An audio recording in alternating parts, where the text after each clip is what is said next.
My name is Jam Leads, and I'm super excited that I'll be sharing my experience with you all. Okay, so in the last video I made, I explained what I actually made this channel for and what I'll be doing on this channel. And part of what I listed that I'll be doing is a topic we are going to be diving into today.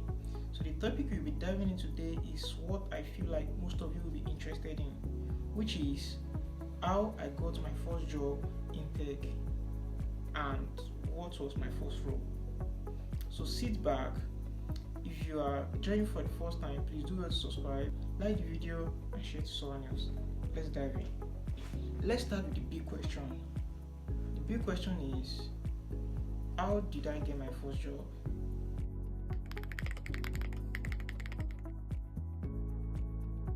After a lot of attempts on LinkedIn, Indeed, Jobberman, and a lot of rejections, and of course, message like unfortunately. So I decided to take a slight turn and I applied for a teaching role at the tech hub that already know me to be a front-end developer, which is also a hub I have passed through before in the process of learning. So I applied for a teaching role at this job, majorly to teach as a front-end instructor, and I was given a front-end instructor role. So the aim is to do what? To teach basic HTML, CSS, JavaScript, and React.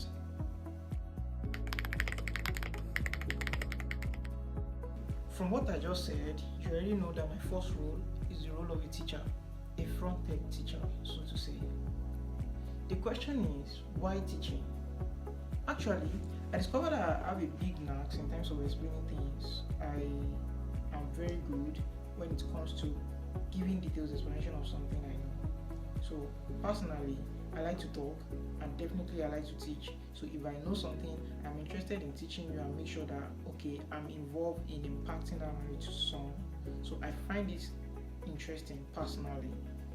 Considering the fact that I love to teach, and definitely I can explain anything I know, and I love to talk, so why not turning talking and the teaching ability to an opportunity?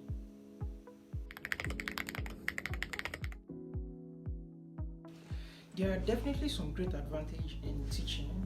Actually, they say the best way to learn is to teach. So while I was teaching actually deepened my understanding as far as software development is concerned, and front-end technology specifically, because there are some things I thought I already know that I'm perfect with, but then not until I discovered that yes, I have to pass this knowledge to someone else. So I have to understand it in the situation where I'll be able to explain it better to others.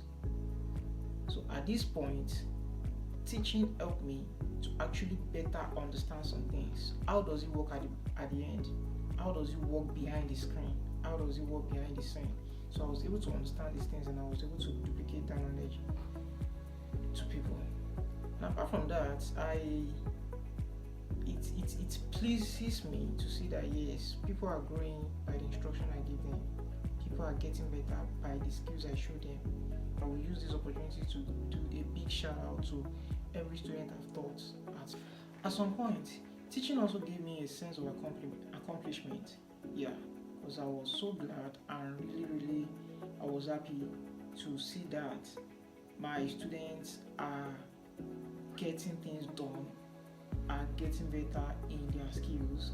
So it gave me a kind of satisfaction to believe that yes, I actually know what I'm doing. So which I see as a sense of accomplishment. So I find myself constantly revising and expanding my knowledge, because definitely I want to go to a class where there are adults and smart people who will definitely ask me many questions. So to avoid laughs, I will definitely prepare. So if I'm going to class, I will okay, do this, understand this, try this, make these attempts, and be ready for any questions. So this also helped me. So definitely widen my knowledge and makes me revise and prepare for the students. challenges too. There are a couple of challenges. One of the bigger challenges was the fact that I had little time to myself. I had a very little time to myself. Before drafting what I'm going to teach, before teaching them, before taking in questions, and having time to myself to personally work on personal projects or probably some other things was really challenging. So the job was demanding, and it's actually an on-site role because I have to be there, I have to be in the office a specific time and cool. So it was really a challenging part of not having my time to myself, of having a very little time to myself. And also, another challenging part was the fact that students have different level of understanding. So to some students, if something is explained once, they already understood. Why to some, you have to definitely explain it 3 times or 4 times before they can understand. And definitely, this is not just A for apple. This is logic. You have to explain why this is working like this, why this is working like this, and why this will work like this. So it's really a challenging thing to have to explain like 4 times or 5 times or 3 times to some students before they can definitely understand. That was really challenging. Despite the challenges, I wouldn't trade the experience for anything. Actually, I must be sincere that teaching has helped me a lot. It helps my foundation as a software developer. It helps my foundation as a front-end developer in terms of in the tech ecosystem. It helps me, and also I connect with a lot of people that are older than me, that I instruct, people that are younger than me, so it was really a good experience, and I must acknowledge that it was a good experience. So if you are maybe starting out and finding it difficult to land a job, I will say you should consider teaching. If you apply to be a teacher, if you teach, definitely, this will definitely give you a lot of exposure and definitely help your foundation in terms of knowing things well, because definitely you don't want to fall in the front of your students. So if you put these things together and you consider them, I feel like the tech is still taking. Thank you for watching this video. If you find this interesting, please do like, share, and of course subscribe. And then if you learn one or two, do like, share, and of course subscribe. However, if you have a question or there's something you feel like you want to ask, please drop it in the comment section. I'll definitely address it. Thank you for watching. I'll catch you up in the next video.